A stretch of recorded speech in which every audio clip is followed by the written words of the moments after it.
Hi guys, this is Michelle Nicolaisen with Let'sRadiate.com, and I am here today with a quick little video to show you a couple different ways that you can use Trello to help you stay on top of your projects and your group projects and your daily tasks. So Trello is this nice little free project management, task management type app. It's web-based. It's just at Trello, T-R-E-L-L-E, Trello, Trello.com. And there's a couple different reasons why I like it so much for this kind of work. It's really simple. And it easily gives you the information that you need to know when you need to see it. So part of the reason that we get overwhelmed is because we don't have access to the information that we need when we need it, or because we can see too much information at once. So with Trello, there's a couple different ways you can use it that lets you filter the information so that you're seeing only what you need to see and not everything else.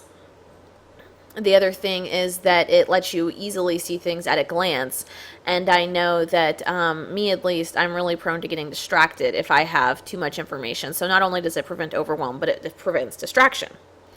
So I'm going to talk about 3 different ways to use Trello today, and the first one is like how to handle your daily tasks.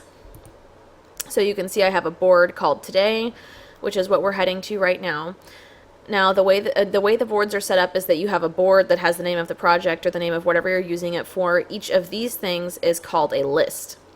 Each of these items is on a list is called a card, and when you click on a card, you can take actions, you can add members, you can add labels or a due date, or you can click on the text in the card and it shows you the quote-unquote back of the card. So you can like add notes here.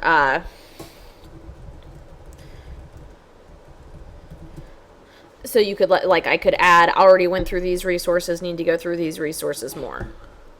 And then add a comment so that later when I come back to this activity, I know where I'm at on it. And the due date function is really nice because it lets you, it shows you, it makes something pop up. I'll show you that.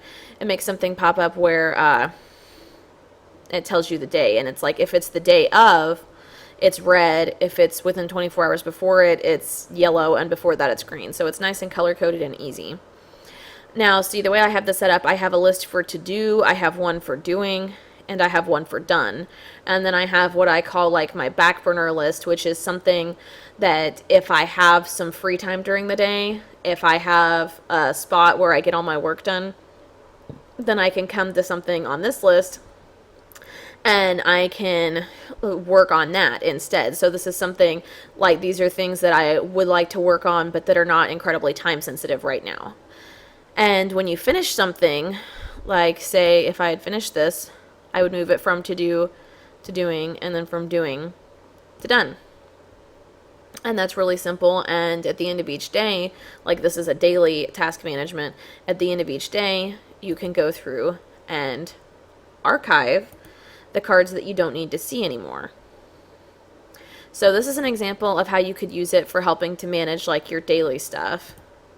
I'm going to show you now how you could use it to handle group projects. So this one is actually not the best example because it turns out that the scope of this project was too big for Trello, and we switched to using Asana for it. And Asana is much more in depth.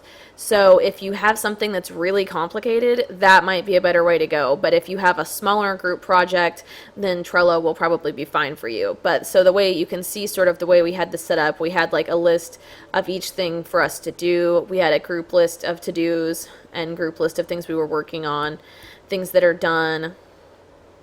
It's also a really good place to like put random ideas or random notes so that other people in the group can see them and then can like respond on the back of the card. Like you can see here, this card has 2 comments, this card has 3 comments. That's where we were talking back and forth about the stuff that's on the front of the cards. So you can use this for ideas, for keeping track of what's done and what's not done, and for assigning things to each specific person. And it works really well. I have used it for a couple other group projects where that aren't quite of the scope of this project, that are smaller projects, and it worked really well for us. And the third way I was going to show you how you can use it is to manage all of your projects at once and to get sort of a project-based view of excuse me, of what's done and what's not yet. So this is really good for like ongoing projects, things like your blog or your business, or, you know, blog development, business development, stuff like that. Bigger projects where like you don't want to be looking at like a huge task list for each of your big projects every day, because you're going to wind up overwhelmed, and then you're going to be like, oh my God, there's no way I can get this done anyways. I'm just going to go eat chocolate and watch Buffy. Like, there's no way. So we don't want that to happen. So instead of having all of the information with stuff like this on your daily list, you have a place where you can keep track of what needs to be done at any given time with each of your projects. So these are some of my main projects right now. And you can see like there's stuff to do. There's this I haven't updated this one in a while, to be fair. But so like there's, you know, checklists of things to do under each big category. And this lets me get a quick view of what I still need to have done. So like if I have a specific day assigned for like blog development or business development, I can go to this board and I can look at the things that need to be done on each specific project and choose a couple of those things to work on. So that's how Trello works.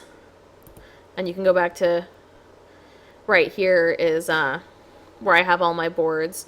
And you can also have, you know, like project specific boards, of course. I guess that would be a fourth way to use it, but since that's the most obvious way to use it, I think it's pretty self-explanatory, and I'm not sure that it really needs to be covered in this video. But so that's 4, I guess, really useful ways that you can use Trello, and that's how I like to use it. If you have any other ideas for how you think it could be used, I would love to hear about it in the comments. And if you have any questions or anything else you would have liked me to cover, also let me know in the comments so that I can do that in the future. This is the other Michelle signing off. Thanks for watching. Bye-bye.